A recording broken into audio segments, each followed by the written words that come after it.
So girl, I feel like death.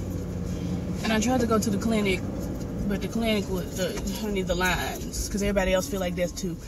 Streptococcus is making her rounds. She's marching around. Niece, at what point were you going to stop at the stop sign? She's making her rounds. And she's doing the most. And I'm just praying she hadn't gotten into my nods, my vocal nodules. But she's feeling like she feels like she's trying to press her way right on into my vocal nodules.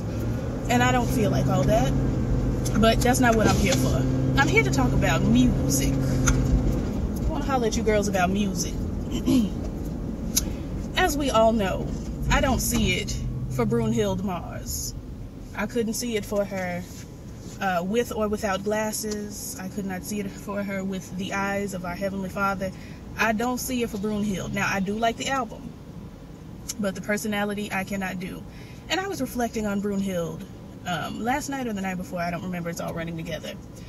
And a big part of why I don't like Brunhilde, and if you, for some reason, hadn't caught, Brunhilde is Bruno Mars. I don't know why you ain't catch that, but, you know, I'm throwing it to you again. A big part of the reason why I don't like Brunhilde is because of the shucking and jiving of it all. And people are like, oh, well, he grew up listening to R&B and he grew up carrying on and blah, blah, blah. Yeah, I mean, who didn't? Everybody grew up listening to R&B. This boy grew up as an Elvis impersonator. That's how Bruno Mars grew up. He grew up as an Elvis impersonator. He grew up with his hair slicked back. I mean, when I first was introduced to Brunhilde, he had a pompadour and his hair was slicked back.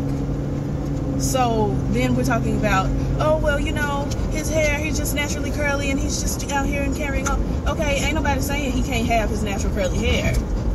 What I don't like about Brunhilde is that on top of his naturally curly hair, he loves to put traditionally black clothing, snapbacks. He loves to wear pimp attire. He loves to have the pinky rings and the Huggy Bear demeanor. And that's what I cannot do with Brunhilde. His Huggy Bear demeanor. If he were just singing and carrying on as one would expect him to do, just being himself and singing, then that's one thing. But like I said in my other video, as soon as Uptown Funk got popular and he gave you a Morris Day in the Time illusion, then he decided, oh, well, everything I do from now on is going to be silk shirts and Versace and just Huggy Bear. That's what I can't get behind. I can't get behind it. I don't care for it. And it's canceled. For me.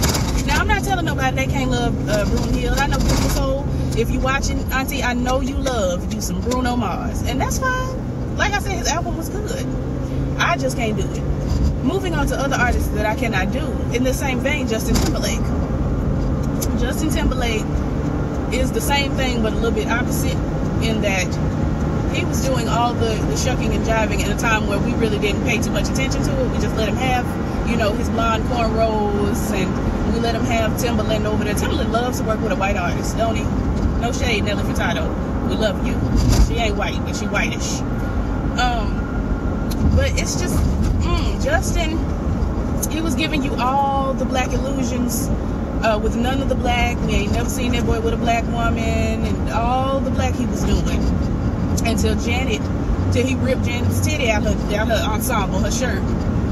And then, you know, all the blackness disappeared. Every bit of it disappeared. This man had a battle royale by himself, but directed towards Prince. And we supposed to just live for him. It's a no. Brunhilde was not endorsed by Prince, but he's giving you Prince and Morris Day and all of these illusions. The only one that I will let have it forever and always is Janelle Monae. Janelle Monae is Bruno Mars because Bruno Mars ripped off Janelle Monae, and I'm just not having it. I'm not going to have it. Janelle Monae also was endorsed by Prince. And once you've been endorsed by Prince, that's all. That's it. That's it. That's all. So I can't do Bruno. I can't do Justin.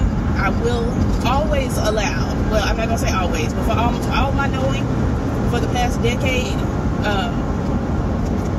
a decade, I've been living my life for Janelle Monae. As a matter of fact, I think I was 14 years old, and we have this little banquet at church every year, and we dress up and we get real cute. When I was 14, I told my mama, I might have been 15 to 16, but I was young. It's coming up on a decade from when I was honey. I think I was 15. I told my mama, so look, girl, look, listen. I know we going to the banquet and carrying on is going to be cute. I'm going to need the Janelle Monae Pompadour. See what you can do. And she plopped that Janelle Monae Pompadour atop my head. And we beat my face. And I was just out there giving the girls, you know, tightrope realness. Except I had on a dress. I didn't have on a suit. The point is, Janelle Monae has always and will always be my older sister. She's not quite at mother territory yet, but she's inching towards mother. She's inching towards. Also, speaking of music, how y'all feel about SZA? I can't do SZA. There was a time when I used to enjoy SZA. I've said before that SZA and Dram had a song that I like to try to introduce my friends to, and everybody looked at me like I was crazy because they thought the song was terrible. But now SZA and Dram are the two biggest things in, you know, African American culture. I was finna say nigga culture, but we're gonna hold off on saying nigga. African American culture. My mama got on me the other day. My mama got on me, and then my auntie got on me about saying nigga. Anywho, as far as SZA, I liked SZA when she was just kind of giving you a light, you know, a little piece of a vibe, you know, Child's Play with, what is this man's name? Another one that I liked, but then I'm starting not to like, Chance the Rapper.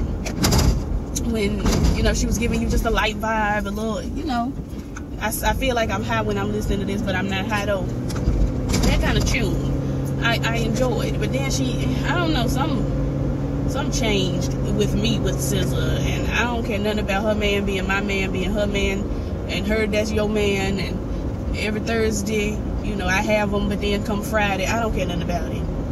I don't care nothing about it. I can't do SZA. I can't. Something about her seems inauthentic to me, and I'm drained. I'm drained. I wish SZA and Bruno would make a joint album so that I may ignore them jointly. Because, I don't know, it's just both of them feel very inauthentic to me. And it's no shade. It is no shade. And I'm not taking nobody's money out of nobody's pocket. If you like these folks, then that's you. And, you know, I'm not going to shame you for it. I'm just saying that it don't feel good in my soul. Speaking of feeling good in my soul, Tina Campbell can go too. She can go. She can slide right on out of here. I prefer Erica's music. Everybody's like, well, Tina has the better voice. Tina has the better voice. But Erica has the better music. Because Lil Mo Jesus is a bop. I Love God is a bop. Help is a bop. Erica is a bop. Tina is draining. So she can go. Who else can go? I'm not going to send Donnie McClurkin's music on, but he himself, he can go. Honestly, Yolanda ain't gave me too much recently. She can go. I'm trying to be equal opportunity. Who else can go? Brad Paisley ain't gave me nothing recently. He can slide on out of here. I was finna get rid of Aerosmith, but Aerosmith is legendary, and Steven Tyler is my mother, so they gotta stay, but they ain't really gave me nothing. Ozzy Osbourne can go though. He can go.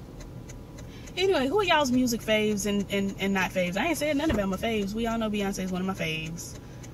Toni Braxton is my queen. She is my supreme, and that's just simply what it is. I don't know what to tell you. Get in where you fit in. Toni Braxton is my mother. Then there's Beyonce. I love Kelly Rowland's music. Bless her heart. I'm waiting on the next record. I'm just sitting here waiting patiently. We all know how I feel about Anita, Chocolate Con, Vesta above those two. Love me some Vesta, girl. Love me some Vesta. Oh, I love Vesta. I guess Cheryl Pepsi Riley is fun. Thank You for My Child and all of that. That's cute. I wouldn't put Cheryl Pepsi Riley. I keep wanting to say Shirley Ralph and Cheryl Pepsi Riley in the same. But I wouldn't put Pepsi in my faves as far as like records. But she's real cute on the play circuit. I loved Pepsi on the play circuit. Them Tyler Perry plays. She won't be out in them plays. Who else, girl, do I live for? Who do I live for? Let me slide over to iTunes and get a little piece. See who I'm living for. I mean, y'all can go over to K's Tunes on iTunes and follow me and see who all I'm, you know, giving my time to. Betty Wright, Aretha, Betty Wright and Aretha. I've been listening to a lot of Cheryl Lynn. I love me a husband named Cheryl. I do. I hope y'all can hear me because I'm unable to holler any louder than this. This is hurting me. Oh, Blue Jay. Queen Herbie is at the tippy top of the list. She does not surpass Toni Braxton for me, but she's all the way up Remy Ma and Fat Joe's. Just now, medium-sized Joe, medium Joe with a medium drink. I don't know. But yeah, Queen Herbie. If you haven't heard of her, she used to be Carmen, and if you haven't heard of Carmen, then she's just a white woman who can rap and sing boots.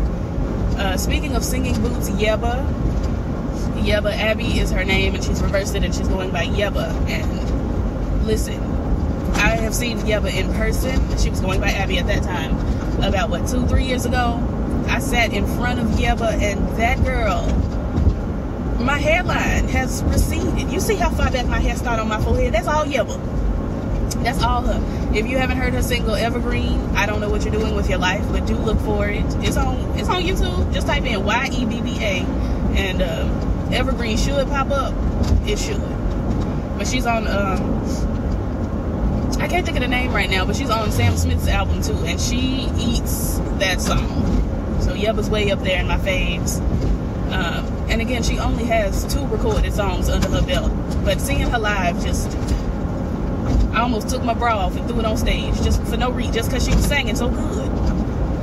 She was opening for Layla Hathaway, and Yebba, as quiet as it's kept, impressed me more than Layla Hathaway, to be honest.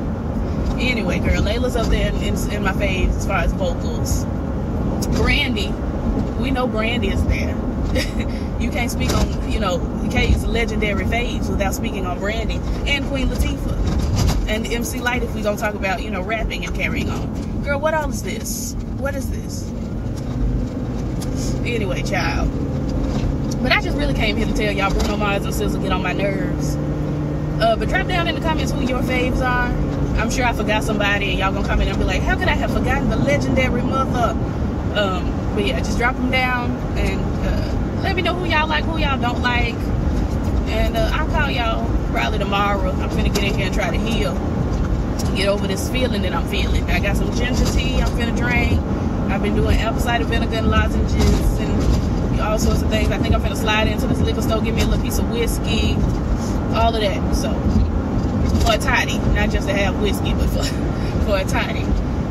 Anyway, child, I'm gonna catch y'all in the whenever, honey. In the sweet by and by, girl, I guess. I don't know. Bye, y'all. Peace. Good. I was gonna say good riddance, Lord. Y'all probably saying that about me. Y'all like, girl, why you keep coming on this camera and getting on our nerves? Why are you on our nerves with this? I don't know. I just feel like bothering y'all.